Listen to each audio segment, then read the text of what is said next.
ഇത് മാസ് മോട്ടോഴ്സിൽ നിന്ന് Honda deo വണ്ടി നമ്മൾ വർക്കിന് വേണ്ടിയിട്ടുണ്ട്. നമുക്ക് മെയിനായിട്ട് പറഞ്ഞത് എഞ്ചിൻ ഓയിൽ ചെക്ക് ചെയ്യണം, അതേപോലെ ഫ്രണ്ട് ബുഷ് ചെക്കപ്പ്, വണ്ടിക്ക് ഒരു ഇളക്കം കാണിക്കുന്നുണ്ട് front side, self left side brake പിടിച്ചാൽ വണ്ടി സെൽഫ് അടിക്കില്ല, water service, general service, seat cover മാറ്റാം.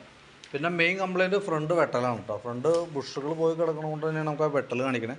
തന്നെയല്ല നമുക്ക് ഫ്രണ്ടിലത്തെ ടയറും ഫുള്ള് തീർന്നേക്കാണ്. അപ്പോൾ അതിൻ്റേതായിട്ടുള്ളൊരു പാളിച്ചയും നല്ല രീതിയിൽ കാണിക്കുന്നുണ്ട് വണ്ടിക്ക്. അപ്പോൾ നമ്മൾ വണ്ടി ഓടിച്ച് നോക്കി വർക്കിന് കയറ്റി ബാക്ക് വീലിൻ്റെ ഭാഗം തുടങ്ങി നമ്മൾ ചെക്ക് ചെയ്യേണ്ടത്. ബ്രേക്കിൻ്റെ ലൈനർ നമ്മൾ ചെക്ക് ചെയ്യുമ്പോൾ മാക്സിമം അഡ്ജസ്റ്റിങ് തീർന്നാണ് നിൽക്കണം കേട്ടോ. അപ്പോൾ ബാക്ക് വീൽ അഴിച്ച് നമ്മൾ ലൈനർ മാറ്റിയിടണം. ഞാനിപ്പോൾ ഫ്രണ്ട് ചെക്ക് ചെയ്യാൻ വേണ്ടിയിട്ട് അഴിച്ചത് കൊണ്ടാണ് ബാക്ക് വീൽ അഴിക്കാത്തത്. അപ്പോൾ അത് വർക്ക് കംപ്ലീറ്റ് ചെയ്തതിന് ശേഷം ബാക്ക് വീലും കൂടി അഴിക്കണം. നമുക്ക് കൂട്ടത്തിൽ കൂടെ ബ്രേക്ക് ലൈനർ മാറ്റിയിടണം. പിന്നെ അതേപോലെ ബാക്കിലത്തെ വീൽ ബെയറിങ് കാര്യങ്ങൾ നമ്മൾ ചെക്ക് ചെയ്ത് വേറെ കംപ്ലയിൻ്റ് ഒന്നുമില്ല. ടയറൊക്കെ പുതിയ ടയർ എടുക്കണം. പിന്നെ അതേപോലെ ഗിയർ ഓയിൽ വണ്ടിയിൽ ലെവൽ വളരെ കുറവായിട്ടുണ്ട്. അപ്പോൾ ഗിയർ ഓയിലും കൂടി നമുക്ക് മാറ്റിയിടണം കേട്ടോ. പിന്നെ നമ്മളതിൻ്റെ എയർ ഫിൽറ്ററിൻ്റെ ഭാഗം നമ്മൾ ചെക്ക് ചെയ്യാനുണ്ട്. ക്ലച്ച് സൈഡ് ചെക്ക് ചെയ്യാൻ വേണ്ടി അയച്ചിട്ടുണ്ട്. എയർ ഫിൽറ്ററൊക്കെ നമ്മൾ നോക്കുമ്പോൾ കുറച്ച് പൊടിയൊക്കെ ഉണ്ട്. ഒന്ന് തുടച്ച് ക്ലീൻ ചെയ്ത് റീസെറ്റ് ചെയ്തിട്ടാൽ മതി. ഹോണ്ടയുടെ ഒറിജിനൽ ഫിൽറ്റർ തന്നെ കിടക്കണം. അപ്പോൾ നമുക്കൊന്ന് തുടച്ച് ക്ലീൻ ചെയ്ത് റീസെറ്റ് ആകാം.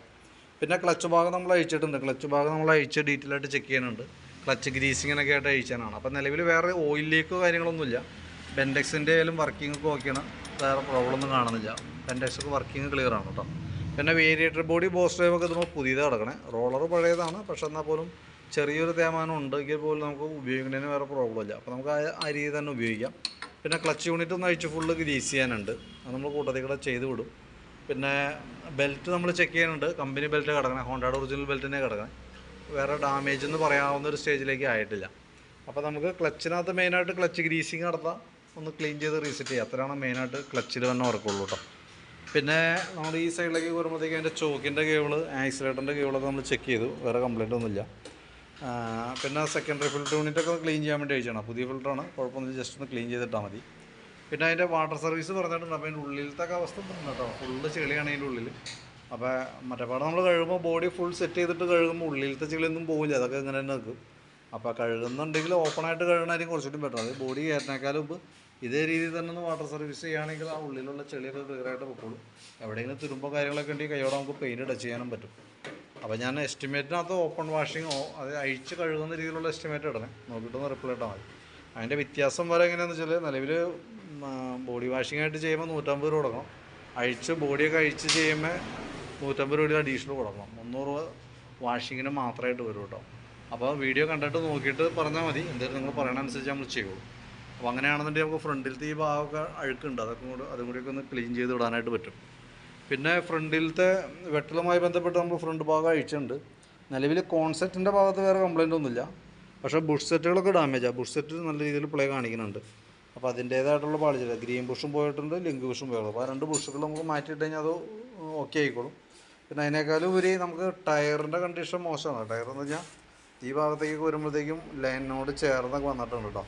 അപ്പോൾ ശരിക്കും ടയർ മാറ്റിയിടേണ്ട ഒരു ടൈമാണ്. അപ്പോൾ ടയറും കൂടി മാറ്റിയാലാണ് 100% ആ പാളൽ മാറുള്ളൂ കേട്ടോ. ആ വലിയ വെട്ടലൊക്കെ മാറിക്കോളും, ബുഷൊക്കെ മാറ്റിയിട്ടാകുമ്പോൾ വലിയ വെട്ടലൊക്കെ ക്ലിയർ ആയിക്കോളും. പക്ഷേ ഫ്രണ്ട് സൈഡിൽ നിന്ന് നമുക്ക് ഇച്ചിരി സ്പീഡിൽ പോയിട്ടൊക്കെ നമ്മൾ പതുക്കെ ഒന്ന് കൈ എടുത്ത് കഴിഞ്ഞാൽ കറക്റ്റ് ആ വെട്ടണത് നമുക്ക് അത് കാണാനായിട്ട് പറ്റും. അത് ടയർ മാറ്റാതെ ആ കംപ്ലയിൻറ്റ് മാറില്ല. അപ്പോൾ എസ്റ്റിമേറ്റിനകത്ത് ഞാനത് ടയർ ഉൾപ്പെടുത്തുന്നുണ്ട്. വീഡിയോ കണ്ടതിന് നോക്കിയതിന് ശേഷം അപ്രൂവൽ തന്നാലും നമ്മൾ ചെയ്യുള്ളൂ എന്തെങ്കിലും കേട്ടോ. ഫ്രണ്ട് ബ്രേക്കിൻ്റെ ഭാഗം നമ്മൾ അഴിച്ച് ബ്രേക്ക് ലൈനറൊക്കെ നമ്മൾ ചെക്ക് ചെയ്യുന്നുണ്ട്. ബ്രേക്ക് ക്യാമൊക്കെ ഒന്ന് അഴിച്ച് ഗ്രീസ് ചെയ്തിട്ടാൽ മതി, വേറെ പ്രോബ്ലം ഒന്നും. പിന്നെ ഈ പറഞ്ഞ പോലെ കോൺസെപ്റ്റ് ചെക്ക് ചെയ്തു, വേറെ ഡാമേജ് ഒന്നുമില്ല. ബാറ്ററിയുടെ ഭാഗം നമ്മൾ നോക്കുമ്പോൾ ബാറ്ററി നമുക്ക് ഇരിക്കുന്നത് പുതിയ ബാറ്ററിയാണ്, 2025 ബാറ്ററിയാണ്, ആംബ്രോണിൻ്റെ ബാറ്ററിയാണ്. അതിൻ്റെ വോൾട്ടൊക്കെ നോക്കി മാക്സിമം വോൾട്ടൊക്കെ കിട്ടുന്നുണ്ട്. 13.35 വരെയൊക്കെ ഉണ്ട് നോർമൽ രീതിയിൽ. പിന്നെ സ്പാർക്ക് പ്ലഗൊക്കെ ഒന്ന് അഴിച്ച് ക്ലീൻ ചെയ്ത് റീസെറ്റ് ആക്കുന്നുണ്ട്. പുതിയ പ്ലഗാണ്, എയർ ഫിൽറ്റർ മാറ്റിയപ്പോൾ കൂട്ടത്തിൽ മാറ്റിയിട്ടാണ് പ്ലഗാണ്, വേറെ പ്രോബ്ലം ഒന്നുമില്ല. എഞ്ചിൻ ഓയിൽ മാറ്റുന്നുണ്ട്, ഓയിൽ ചേഞ്ചിൻ്റെ ടൈം ആയിട്ടുണ്ട് കേട്ടോ. അപ്പോൾ ഞാനതിൻ്റെ ഏകദേശം ഒരു എസ്റ്റിമേറ്റ് ആക്കിയിട്ട് അതിൻ്റെ ഡീറ്റെയിൽസ് വാട്സാപ്പിലേക്ക് ഒന്ന് ഇട്ടേക്കാം. അതിനകത്ത് നമ്മൾ എസ്റ്റിമേറ്റിൽ ഉൾപ്പെടുത്താനായിട്ടും ജസ്റ്റ് ഒന്ന് പറഞ്ഞു പോകാം. എന്നാൽ എഞ്ചിൻ ഓയിൽ മാറ്റുന്നുണ്ട്. ഓയിൽ മാറ്റുമ്പോൾ അതിൻ്റെ സ്റ്റിക്കിൻ്റെ ഓറിങ്ങും ബോൾട്ടിൻ്റെ വാഷും കൂടി നമ്മൾ കൂട്ടത്തിൽ മാറ്റി വിടുന്നുണ്ട്. ഫ്രണ്ടിലേക്ക് വരുമ്പോൾ ഗ്രീൻ ബുഷും ലിങ്ക് ബുഷും 2 ബുഷ് സെറ്റ് മാറ്റുന്നുണ്ട്. ടയറും എസ്റ്റിമേറ്റിൽ ഉൾപ്പെടുത്തിയിട്ടുണ്ട് കേട്ടോ. പിന്നെ ഈ സൈഡിലേക്ക് വരുമ്പോഴത്തേക്ക് നമുക്ക് അതിൻ്റെ ക്ലച്ചൊക്കെ ജസ്റ്റ് ഗ്രീസ് ചെയ്യാൻ കാര്യങ്ങളൊക്കെ ഉള്ളൂ. ബാക്കിലേക്ക് വരുമ്പോൾ ഗിയർ ഓയിലും ബാക്കിലത്തെ ബ്രേക്ക് ലൈനറാണ് നമുക്ക് വരാം കേട്ടോ. അത്രയും ഭാഗം ഉൾപ്പെടുത്തിയിട്ടുള്ള എസ്റ്റിമേറ്റ്, ഓപ്പൺ വാഷിംഗ് അടക്കം ഉൾപ്പെടുത്തിയിട്ടുള്ള എസ്റ്റിമേറ്റാണ് ഞാൻ വാട്സാപ്പിൽ ഇടണേ.